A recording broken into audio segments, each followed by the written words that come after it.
phay pin mà lấy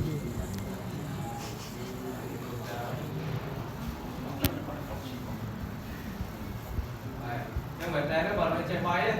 hạt muối nó quay cả đông một tí nhau này, quay của pin thay với phát nhau này, hạt vô ấy, đây là quay nó như là vô đi, tại sao như vậy bổ là vô rồi chứ, cho vô cho đây nhá, vô ảnh cho đây mình đang đang mở sạch quay của quay cả đông đi vào một tí nó bụi bát, sao qua sạch quay hoặc là những cái gì.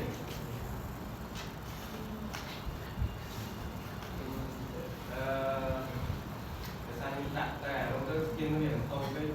bạn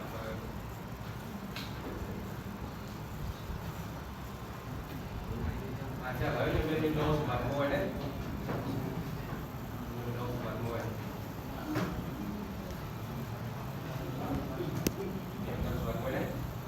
cái hàng Windows của bạn đấy cứ hàng sân đi ngoài đây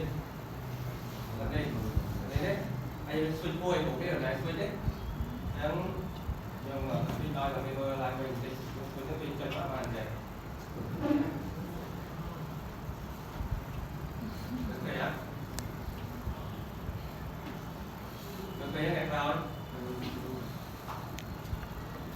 ngăn tối được cái á thấy chưa một pin đây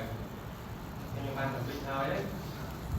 nhưng mà bọn thằng này chẳng là bên thằng này còn nó xin là nét là mình phải bằng phát khí